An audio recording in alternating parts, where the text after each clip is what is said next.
Okay, welcome to a special episode of Pressbox Chatter. We've decided to switch things up a little bit today. We have our first ever guest on the show. We're very pleased to welcome Dan Robertson. Dan is the English language radio play-by-play voice of the Montreal Canadiens and also does television broadcasts as required. And I was also his bartender once at Duke and Divines. I Dan, remember. yeah, thank you for coming on the show. Well, my pleasure. Good to be here. Yeah, so before we get started here, I'm just gonna take a minute and tell you what our podcast actually is. So Sam and I, we love writing, hockey, and laughing. And so we combined all three of those elements and we came up with our show Pressbox Chatter, which is like Sam said, it's a 10-minute satirical hockey podcast. We script each show, then we perform it and produce it. So in that sense, I think that's what we want to go for, something unique, and that's what we're trying to do. And so yeah, today we're gonna just ask you some questions. This is kind of the interview side to us, just to pick your brain, see what type of Okay. experiences you've had in the industry, stuff like that, and practice interviewing people ourselves. So with that, we'll jump right into it. And we were hoping just to get us started off here. You said you were from Nova Scotia. Can you just tell us a little bit about your upbringing and why you fell in love with hockey and what Nova Scotia means to you? Yeah, I'm from Trenton, Nova Scotia, which is a town, I think it was like 3,500 when I was there, but it's down to probably 2,900 now. It's on the North Shore. And yeah, I was just like so many other Canadian kids and North American kids. I played a lot of hockey and a lot of sports when I was young, and I was a pretty good hockey player, I suppose.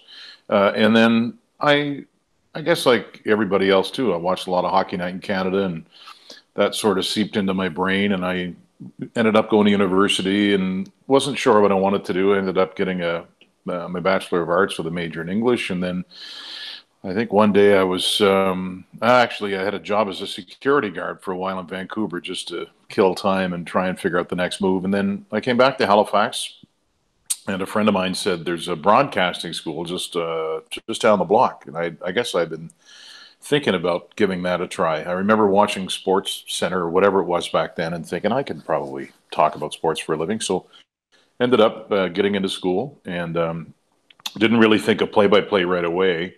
That kind of fell into my lap. But I first worked in radio news and probably like Sam's dad did way back when. And then kind of went on from there. And yeah, it's been a bit of a long road. I was probably, by the time I get into sports broadcasting, I was probably 30 years old. But it's been a fun ride to get to where I am right now. Not to say that that's anything special, but I've had a lot of good experience along the way.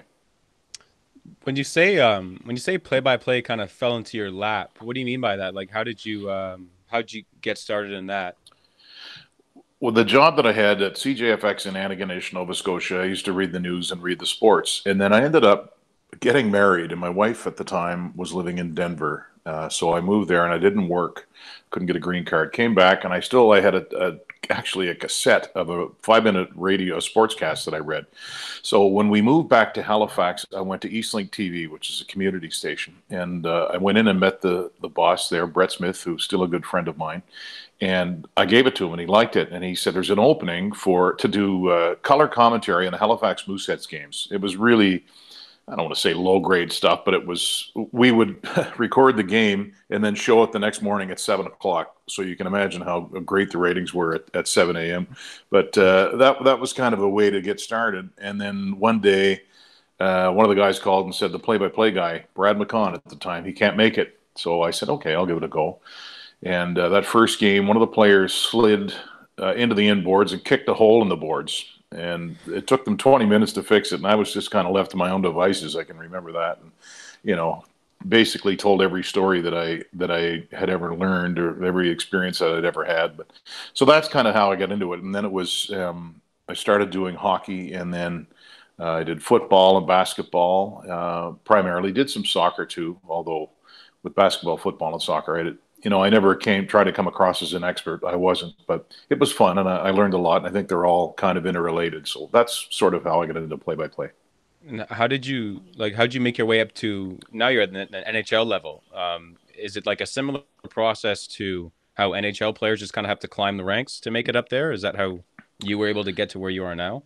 Yeah, it was for me. So I did those broadcasts that I was telling you about with Eastlink, and then a job came up with the Moncton Wildcats of the Quebec League just to do their road games. So I had three jobs at the time, well, including that. I would drive from Halifax to Moncton, get on the bus with the guys.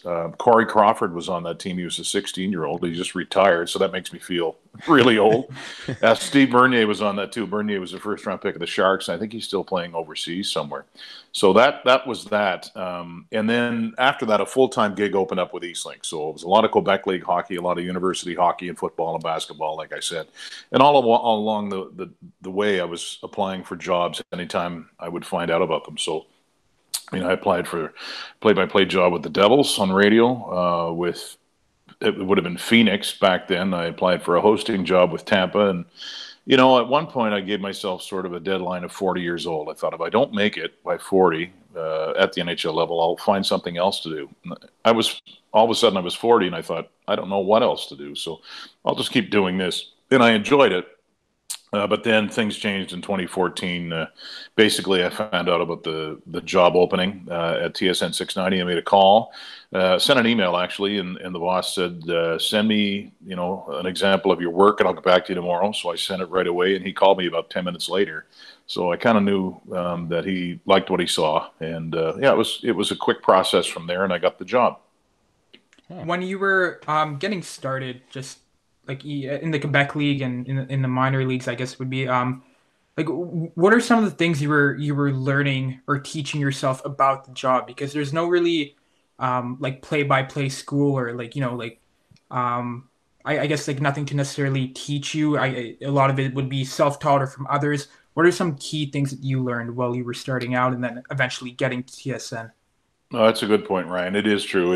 I don't know if you can teach somebody to do play by play. I think you can obviously give them tips and pointers from your own experience, but it was sort of trial by fire. And I remember doing those games with Moncton. You go on the road, and I'd be my own technician. I had a little soundboard, and I'd be hanging microphones, and that was fun too. I guess one big thing I used to do a lot, and I don't do it as much anymore. I should, was just do air checks of myself and think, just kind of distance myself and think, okay, if I was listening to somebody else, if I pretended that I was someone else, would I like what I'm hearing?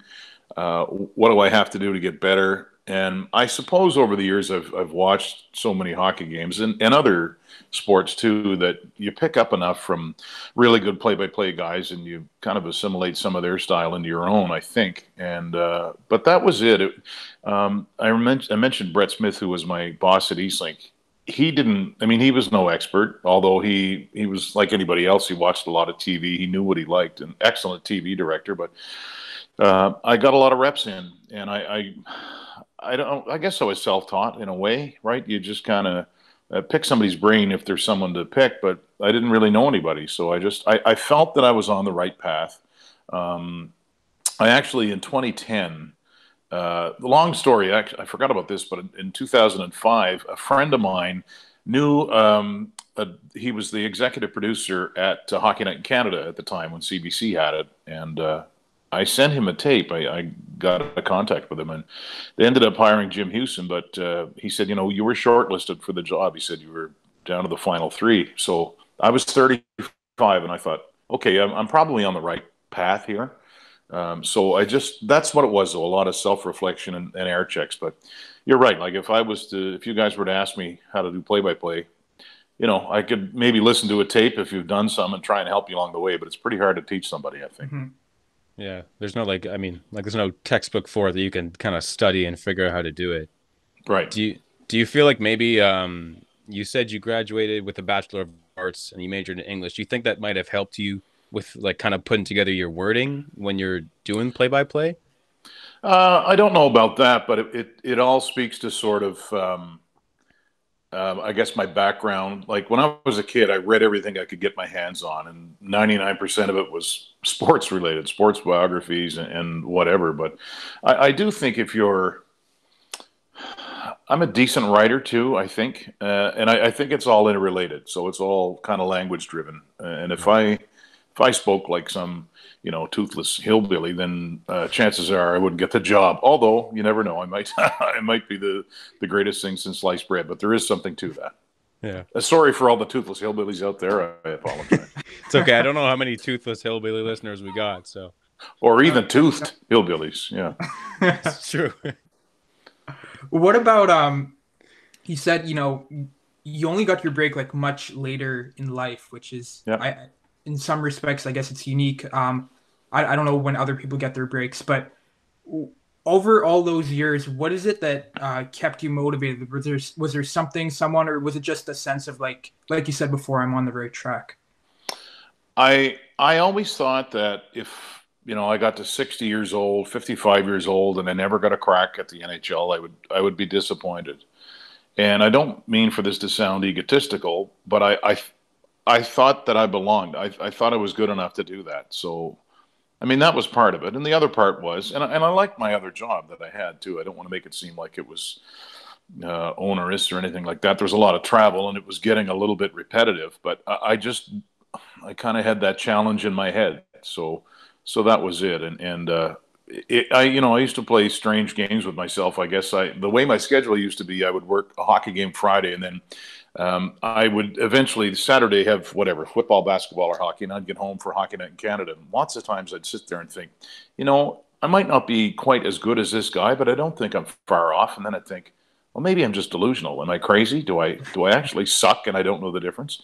But I think you have to believe in yourself, no matter what you do. As hokey as that sounds, I think it is true.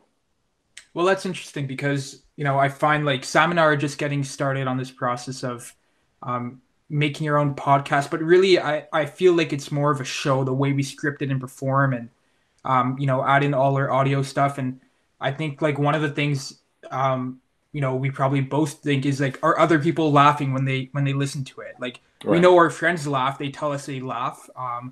And we know we definitely laugh a lot while making it. But there's always that sense of like, am I actually good or am I, just I don't know what the right word is, but Or like how close are we to being, what we want to be, right? Yeah.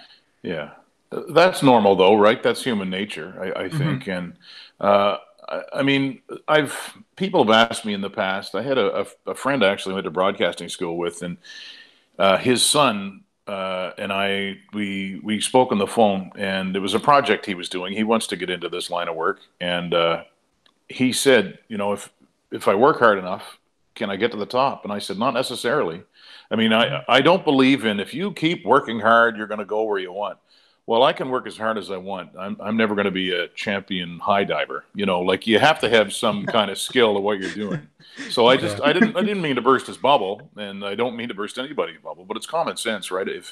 If I had the worst voice on the planet and I couldn't string two words together, I could try as hard as I wanted, and I'm not going to get anywhere. So I think you have to have that self-awareness that okay, I do have sort of a knack for this, and then if you love it and you work hard, then eventually I think you're going to find something. I know the landscape's changed. I mean, I'm 51 and there weren't podcasts when I was your age. And so now, but the whole business is just on its ear, but it's good to have the opportunity that you guys do like this, I think, to kind of get yourself out there and keep working on where you're trying to go ultimately.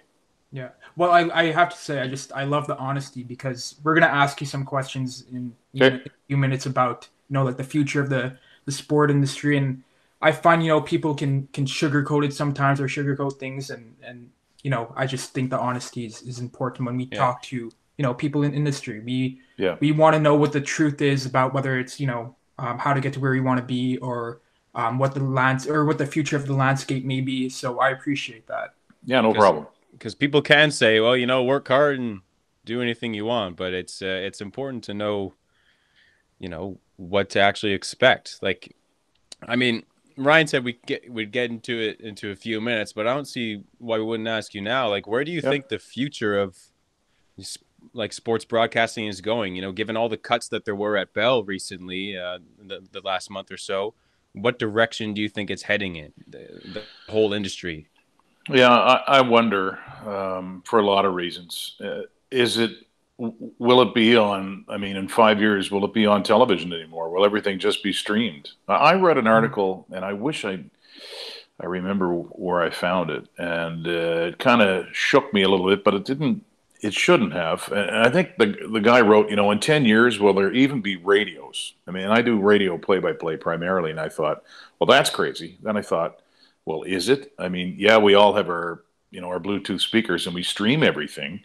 Now, that's not to say that broadcasting like hockey games or whatever, I think there'll always be a spot for that, whether it's streamed or not. I'm just thinking along the lines of everyday radio like we've known it for the last 100 years. But I know that's kind of not the question you're asking. It is a little bit scary, though. I mean, what's going on right now with the pandemic, like last week, and I've done it all along. Any road games, we do it from the studio.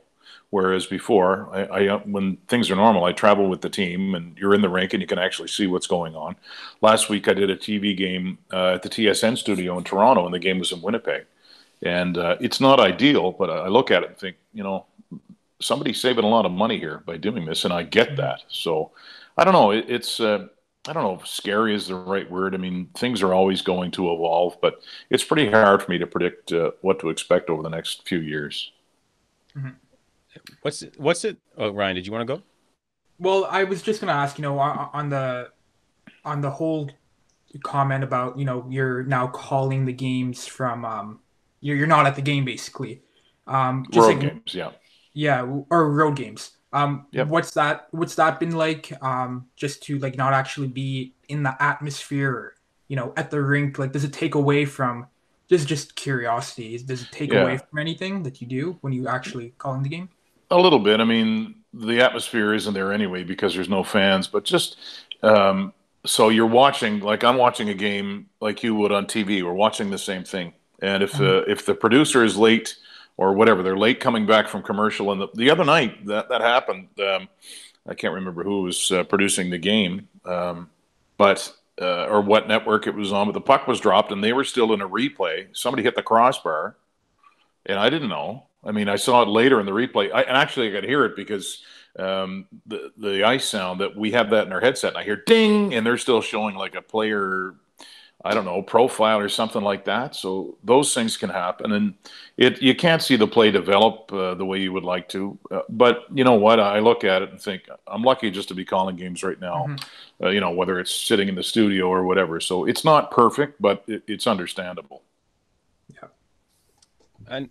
When you do when you do the home games, I know last night you did the game. I watched the game with versus Ottawa. What's it like to do those games without having fans there? Does that take away from, your level of, I don't know, energy or excitement when you're doing the play-by-play? It does. It's really hard to get used to. I mean, the first time I noticed it, I think it would have been either the season home opener or the second game. When the Canadiens score, and usually there's 21,000 people there, right away there's, or from whatever net it is, from behind the net, everybody sees it. Well, somebody scored. It might have been Gallagher. And the red light goes on. And then, a second later, he puts his hand in the air, and you're thinking, he just scored. And it's not, I mean, it's about that much of a difference in time, but it's just a strange sensation. And, especially with, I shouldn't say especially, but with radio primarily, you can. I like to use the crowd to sort of enhance things. So it makes for great sound, and I've always loved to listen to games on radio. But when the fans are into it, it's such a big component of what we're trying to do. And they pipe the fake noise in there, and I mean they're doing what they can, but it's just not the same thing. So it's an adjustment for everybody. It's like I said, it's not ideal, but you try to work with it as best you can. Yeah. Speaking of just calling the games in general, Sam and I are obviously a duo, and I know I grew up listening to the TSN radio so much, and I know you and Sergio Momesso are a great duo too. I'm just wondering, what is the importance of having a good partner, and what do they bring to you, and what do you bring to them? Well, it's good, and it takes a while to have a good partnership. I think just from timing, I mean, he and I have worked together for so long. You get used to each other's rhythm. Excuse me. When he sort of knows when to come in, when not to come in. Like, for example, on the other side of it, I worked with Dave Poulin last night, and I've worked with Dave before, but and I love working with him, but it's different. You just, no matter who you are, it takes a while to get that sort of I don't know, synergy or whatever you want to call it, some big fancy word, but it grows over time. And I mean, he and I, Sergio, we have a similar sense of humor, and sometimes we lean on that, maybe too much sometimes, especially the late night games when we're giddy and it's like midnight in Vancouver. But no, it's a big part of it. And I think it's something you can only get used to through repetitions, right? You do it over and over again, and you kind of catch on to the other guy's cadence and what I mean, I know with Sergio, I'm the guy who's going to tell you that Drake Batherson has scored goals in 6 straight games. He's not going to do that. I know that's going to be me. He's going to just stick to breaking down the play. So you kind of get used to things over time. Mm-hmm. So are you the one that kind of has to? Do you give most of those stats then, like like what you just said there, the Drake Batherson stat, or any other like stat that a listener or a viewer might find interesting or fascinating? Is that kind of your job on the call? Officially, no, but it's what I do. That's something that's changed over the years. Like if you ever listen to a Bob Cole game, would never hear Bob Cole say, "And Matt Sundin, he has 13 goals in his last 12 games." He wasn't going to do that. He's just going to say, "Here's Sundin," like he just stuck to the play-by-play, and the whistle would blow and he would stop talking. And if the color commentator came in, oftentimes there was the Heisman hand, "Stop." Like this is my domain sort of thing. But guys are different. I'll listen to like TSN 1200 in Ottawa and Dean Brown and Gord Wilson. And Gord, who does color, brings in a lot of stats, right? So, but I think every play-by-play guy now, I mean, you come armed to the teeth with that sort of thing, whether you use all those stats or not. And sometimes, I mean, I'll get bogged down, right? I don't do TV that much and I'm trying to impress basically. So sometimes I think I lean on too much of, Tomas Chabot has 6 assists in a 4-game streak that he picked up after the 2 games of injury. And I'm talking about that. The play-by-play is going on, right? So there's and then in radio, when I'm doing that, I should be talking more about the play, because when you do TV, people are watching and they can see that Chabot has the puck at the red line. They can't see it on radio. So there's those little differences that are really important. And sometimes I have to kind of recalibrate and remember what I'm there to do. Yeah. Just we have some fun questions for you before we get to those. I'm just wondering, just looking back at your career, like what are some things that you thought, what are some expectations you had going into the industry, and then what was different about those expectations? Just we all have expectations of what the sport industry is like, but what do you? Yeah, no, I get you. That's a good question. I know the first thing that came to mind was that, and this isn't so much an industry thing, but I thought every NHL rink I'll go to, I'll have a really good vantage point and everything will be set up nicely. That's not always the case. I tweeted a picture a few years ago. We were placed behind a beam in Boston. In Colorado, we were actually, because their owner he expanded his private suite, so it squeezed out a couple of the rooms that were right in the middle of the rink for the media. So I was actually behind the goal line at one end of the ice, and I thought, I've called a lot of games. I've called junior B games. I've called midget games. I've never had a vantage point this terrible. So things like that certainly happen. Not to say that everything isn't first class, but as far as the industry goes, it's always an education in Montreal because there's so many media members, right? And a lot of them are battling for the same story. And part of my job is to be the Canadiens beat guy for the radio station. I'm not as aggressive in asking some questions that others ask, and I like to think I ask good questions, but it's funny too. Like in the last couple of days, in the last week, it's almost like some media members get personally offended when someone is fired or if somebody they see is mistreated. It's a weird dynamic. Like I don't care enough if somebody gets fired, okay, like Claude Julien, for example. I really like Claude a lot. But I'm not going to lose any sleep over him being fired. He's got another $7 million coming to him, right? So I'm not going to get all bent out of shape about that. And I respect him, to the ends of the earth. But it's a funny, and that's maybe not an industry thing, but it's just such a funny media dynamic I find in this city. It's so funny you say that. Actually, I was watching an interview today with Marc Bergevin because he fired Stephen Waite yesterday, and I know it's like literally exactly what you said was what was going through my head. I was listening to the reporters ask the questions, and I just felt like, hey, some people are like taking it maybe a little bit too personally. Where, Yeah. at the end of the day, I think it's it's a hockey decision, it's a business decision, and Stephen Wade was also with the team for a long time, so Yeah. stuff like that happens. Yeah, and I'm not trying to rip anybody. Yeah. It's not my style. And there's people who ask tougher questions than I generally do. It's just I don't Yeah. feel that I have to. But at the same time, I people are always looking for this ulterior motive or why did he do that? I mean, Bergevin is the GM. He can make those decisions, and life goes on. It happens all the time. Yeah. A question that we had as well. It goes well with you saying that you really you like Claude Julien. Is there any like, do you have a list of like favorite players or coaches that you've built relationships with over the years? Well, as far as the players go, and I mentioned earlier that I travel with the team, Hmm. and there's only, I mean, obviously nobody does anymore, but there's only a few of us who do. So I really feel privileged to do that. But at the same time, I'll have people say, not that you're doing it now, but what's Carey Price like? And I'll say, I don't know. I'm the last thing I am is a fanboy, and I'm not going to go and bug those guys on the road to try and so I can call my buddies and say, guess what? Gallagher said hello. Right. I'm not going to do that crap because I don't care.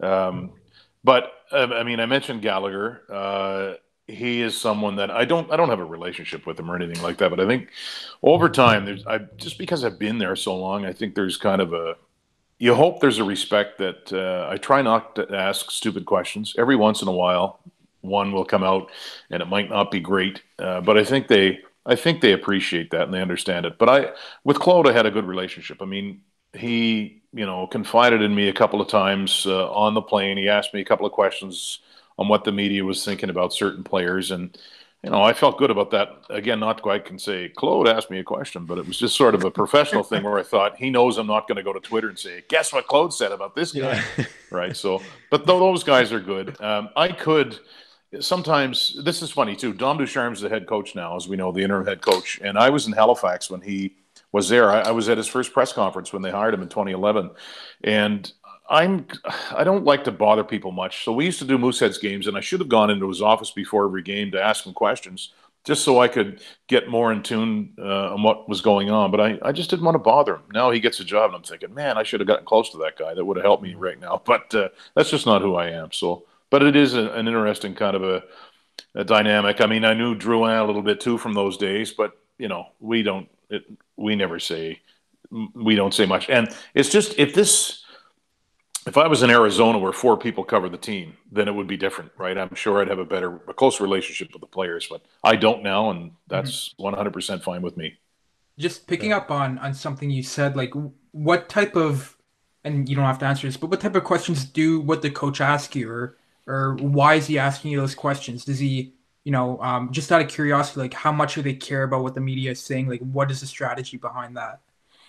No, it's probably just to get an idea of what we think, what our perception is in relation to maybe what his Okay. perception is, right? It's just, I think, bouncing things off of somebody. And yeah, so I mean, it didn't happen all that much, but it was every once in a while you'd kind of would get that. But again, if I would ever talk to someone like that around the team at all, I don't ask them questions about hockey. I would, maybe ask how your kids are and that sort of thing.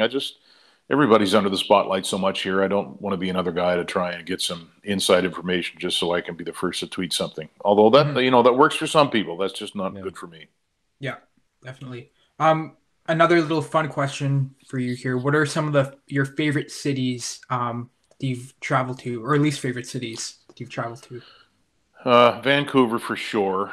My closest friend lives there, and when we go, we're always there for 2 or 3 nights. It seems. I mean, it's beautiful, and I lived there for a while. I said earlier, as a security guard. That's where I was a Yeah. security guard in Mhm. Vancouver, making $7.10 an hour, and so that is one. I mean, New York City is always interesting, but you can take it for about 2 days, and then I have to get out of there. So as far as cities I don't like, and I'll throw you, here's one that I like that maybe not a lot of people would say. I like Columbus a lot because it's small. There's a good feel to it, and cheap drinks too because there's university students there. So that's kind of cool, and it's convenient. It's close to the hotel.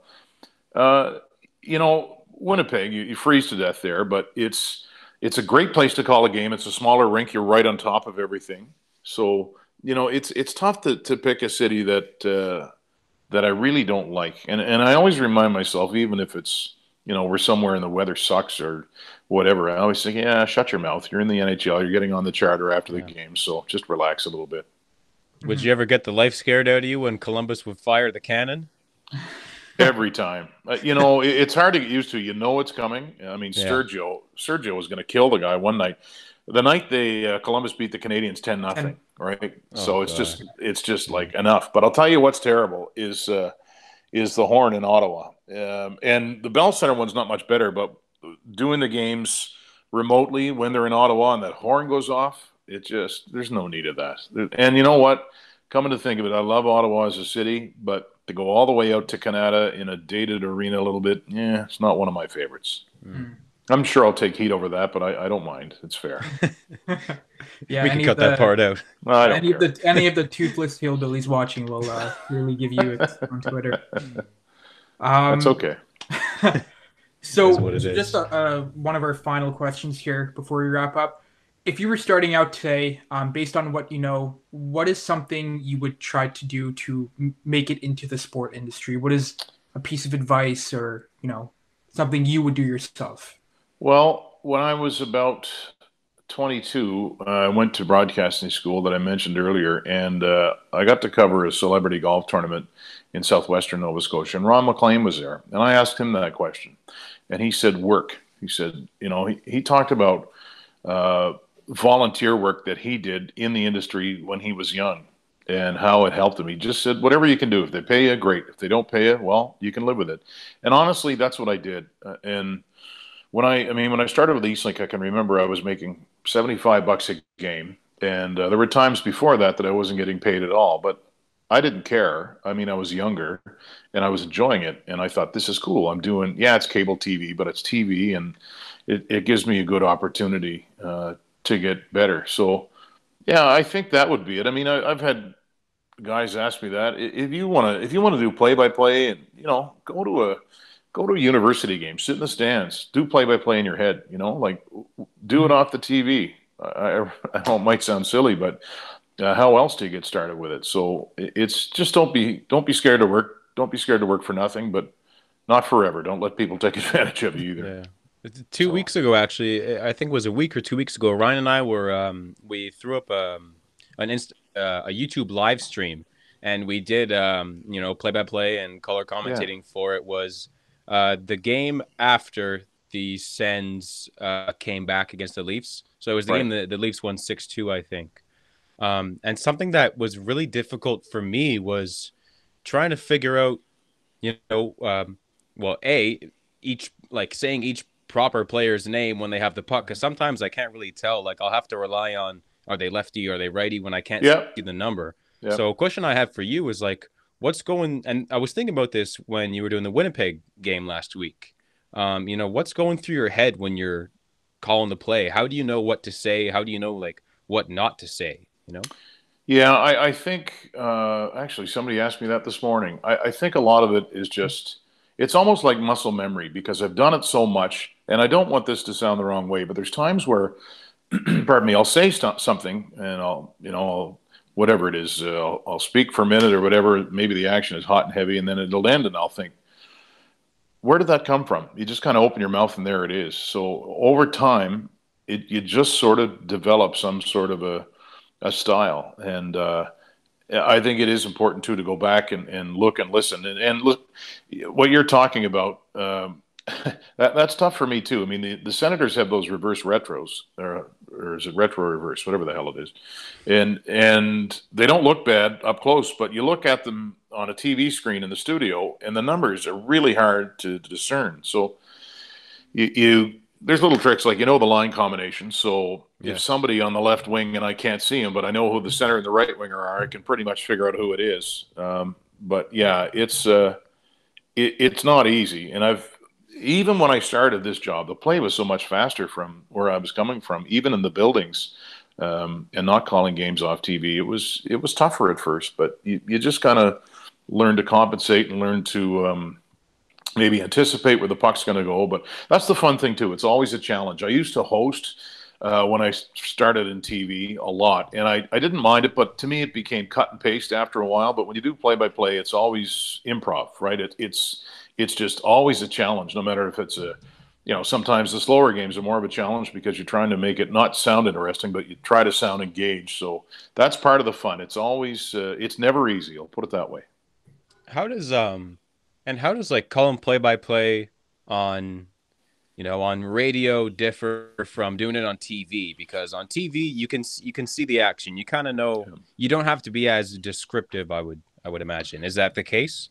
That is the case. So, I mean, last night when I'm calling the TV game, I have to remember, instead of saying, now here comes Kachuk up the left wing in neutral ice, well, here comes Kachuk will do, right? Because people can see that. It's not wrong to be descriptive because I'm not lying, but we talked about the crowd earlier too. It's tougher to be quiet for a while when there's no crowd. And it's hard whenever you're on, if it's on radio or whenever you're broadcasting. Silence, it's a hard thing. You have to be pretty confident with it. I was watching Gord Miller call a game in Ottawa the other night, and he's just kind of early on letting the play go, like not for long stretches, but you become self-conscious when the play is happening, and I think, I should step in here and say something. But you know what? It doesn't sound as sparse as it actually it sounds worse in your head than it is if you're watching, if that makes sense. And last night something happened that I thought was cool. The puck went into the corner. There were four players there, and the puck was frozen. And I knew the referee was looking from behind the net, and I thought, he's going to say something in a minute. So I just didn't say anything. And the ref said, it was Eric Furlad. He said, I'm not going to blow this dead, boys. And it was good sound. But it's I think you have to be comfortable and confident enough to not say things at times, as hard as that could be. Yeah. I remember I was watching the Lake Tahoe game, and I forget who it was who was doing play by play and the color commentating, but it was Vegas and Colorado when it started. I mean, they had the game delayed and everything, but they said we're gonna hold off a little bit and let you hear the action, because it was it was that beautiful day, and they just let the audio from the players through the TV. So I found that was very interesting. It is. Then I get scared and think, well, if we do that too much, people are going to figure out they don't need people like us. So I need a job. Fair enough. Look, Dan, this has been fantastic. We really, really appreciate you coming on, joining us again as our first ever guest on our podcast. So, I mean, I don't really know. This is my first time wrapping up an interview. Ryan, do you have anything? I just want to say thank you, Dan. It's I grew up listening to you on the radio so much. I used to play hockey a lot, and so after my hockey practice, after my hockey games, it'd always be on the radio. So it's cool. Very, very cool to talk to you and get to know you. My pleasure. If you ever need me again, let me know. And if you ever want to send me anything, send it. I'll critique it. Just don't be better than me, because I'm not going to listen to it if you are. Well, we'll send you an episode of our we released a new episode this morning. It was one of our better ones, actually. Only 10 minutes, so you can take a listen to that. I think there's something to like about it. So. Sounds good. So, Sam, are you an honorary New Brunswicker? I'm just wondering. I guess so, yeah, by blood. I gotta be. I've only ever been once, though. Fredericton, right? Yeah, Fredericton. Yeah, well, get back there. It's, what do they call it? Freddie, can't remember. There's a cool nickname, but yeah, good part of the world. Good people there for sure. I'm sure my dad knows the nickname. Probably. He probably gave them the nickname. So he probably did, yeah. Said it on the air one day, and it must have stuck. Probably. Yeah. All right, wonderful. So I